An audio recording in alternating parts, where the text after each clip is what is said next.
अच्छा, बाइस्ड इन data analysis में एक और टाइप जो है that is multiple testing. Multiple testing में क्या होता है?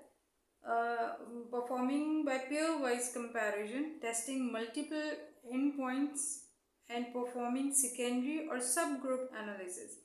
इसमें ये फॉर एग्जांपल एक टेस्ट करने के बाद वो रिज़ल्ट नहीं आ रहा है जो कि हाइपोथेसिस था इस रिसर्च का, तो वो उस इंटायर पॉपुलेशन को डिवाइड कर देते हैं सब ग्रुप्स के अंदर, और फिर एक कोई पर्टिकुलर जो सब ग्रुप है उसके टेस्टिंग की बेस के ऊपर वो उस कंप्लीट इंटायर पॉपुलेशन का जो रिज़ल्ट है उसको रिप्रेजेंट करने की कोशिश करते हैं। तो that is called the biasness in the data analysis.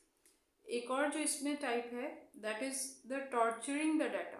Torturing the data के अंदर जो एक एग्जांपल आ सकती है, फॉर एग्जांपल एक तो ये यूजलेस कंपैरिजन हो सकता है।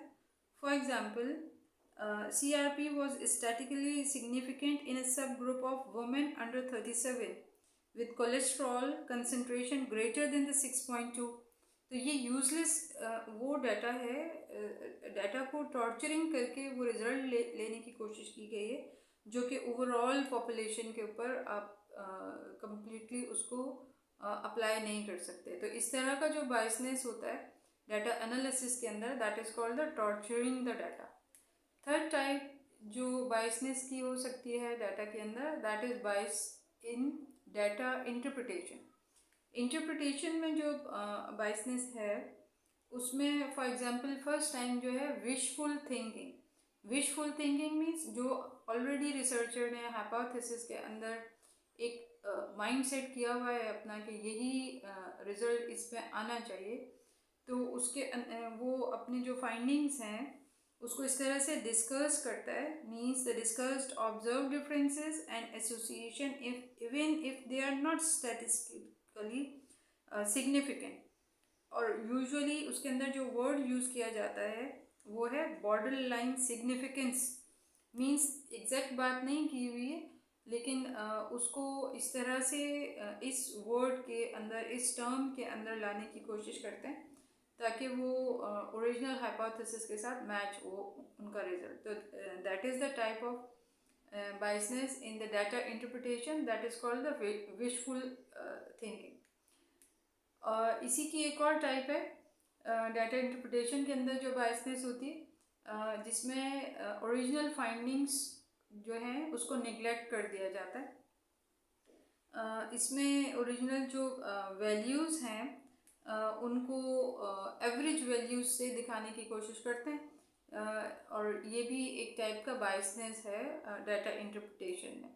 उसके बाद है थर्ड जो है that is extrapolation means the values outside the range of observed data.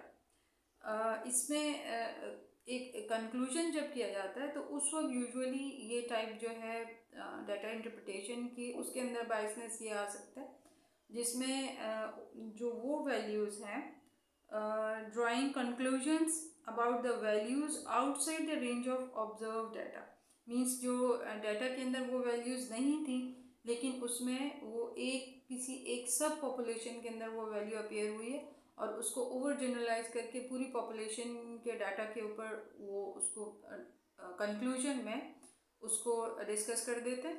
That is the type of biasness in the data interpretation. उसके बाद है हमारे पास टाइप वन के अंदर the expected effect is found significant when actually there is none, means जो actual data था उसके अंदर वो सिग्निफिकेंस वो वाला डाटा सिग्निफिकेंस नहीं शो कर रहा था, तो इसको उन्होंने कंक्लूजन के अंदर वो सिग्निफिकेंस उसकी दिखाई। तो this is called the type of data interpretation biasness. और सेकेंड जो है type 2 that is opposite of type 1, जिसमें ये है expected effect is not found significant when it is actually present. तो ये जो है ये नॉन सिग्निफिकेंट को सिग्निफिकेंट और सिग्निफिकेंट को नॉन सिग्निफिकेंट शो करने की जो कोशिश है, तो इसको कहते हैं टाइप 2 जो है डाटा इंटरप्रिटेशन की बायसनेस में। फोर्थ जो टाइप है बायसनेस की डाटा के अंदर, वो है बायसनेस इन पब्लिकेशन, और उसमें एक बहुत बड़ा जो टाइप है that is positive findings. Positive findings में पब्लिकेशंस में ये है कि जो मेजॉरिटी जर्नल्स हैं they are responsible for this, because वो उसी को एक्सेप्ट करते हैं पब्लिकेशन के लिए। Study which report some positive than a study with negative findings. तो दैट्स वाई जो रिसर्चर्स हैं वो ये सारे जो बायसनेस है in data collection, data analysis and data interpretation, उसकी भी वजह यही होती है कि जो मेजॉरिटी जर्नल्स हैं they like to publish the positive findings, but कुछ जर्नल्स हैं, for example the journal of pharmaceutical negative results. एक और जर्नल इसकी एग्जांपल है journal of negative results in biomedicines. ये वो जर्नल्स हैं जो नेगेटिव फाइंडिंग्स को, फॉर एग्जांपल आपने एक हाइपोथेसिस, किसी रिसर्च के बारे में आपने एक हाइपोथेसिस था जो इसमें आपने डाटा कलेक्ट किया, देन उसको एनालाइज किया, इंटरप्रेट किया, तो उसकी जो कंप्लीट जो आपके पास रिजल्ट आ रहा है वो उस हाइपोथेसिस के अगेंस्ट आ रहा है, तो that is called the negative finding. तो कुछ जर्नल्स तो स्पेसिफिकली, जैसे ये दो एग्जांपल्स थे फार्मास्यूटिकल का और एक जो है वो बायोमेडिसिन का, ये पब्लिश करते हैं नेगेटिव फाइंडिंग्स के, तो वहाँ तो कोई प्रॉब्लम नहीं है, बट जो मेजॉरिटी जर्नल्स हैं they like to publish the positive finding. तो यहाँ पे पब्लिकेशन में ये बायसनेस की जो ये रिलेटेड 3 ऑलरेडी प्रीवियस बायसनेस हमने डिस्कस किए हैं, उसकी भी वो यही एक वजह होती है कि पब्लिकेशन में ये मेजॉरिटी जर्नल्स जो हैं वो उसको पॉजिटिव फाइंडिंग्स को पब्लिश करना चाह रहे होते हैं, तो दैट्स वाई यहाँ पे ये एक टाइप ये हो गई। दूसरी जो पब्लिकेशन के अंदर जो बायसनेस है वो टाइप है funding biasness, that is called the funding बायस।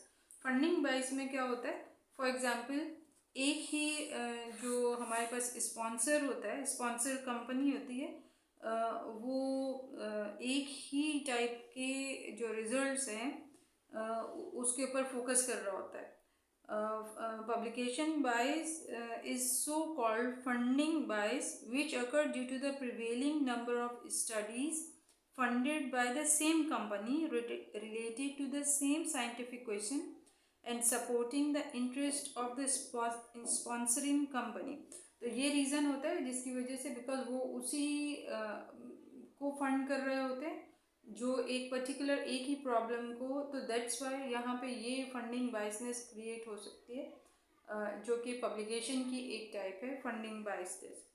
तो इसमें हमारे पास अब बायसनेस जो है वो चाहे इंटेंशनली हो या नॉन इंटेंशनली हो, दोनों जो हैं ये जो हैं ये डिस्टॉर्टेड होते हैं रिजल्ट्स को, और बिकॉज ऑफ दिस बायसनेस हमारे पास जो रिजल्ट्स आ रहे होते हैं या जो कंक्लूजन्स आ रहे होते हैं वो रॉन्ग होते हैं। तो ये जो है वो क्लिनिकल प्रैक्टिसेस के अंदर और दूसरे रिजल्ट्स के अंदर ये हमारे पास रॉन्ग रिजल्ट्स को शो कर देता है। तो इसमें हमारे पास ये डिफरेंट टाइप्स की जो बायसनेस है वो रिसर्च के अंदर है।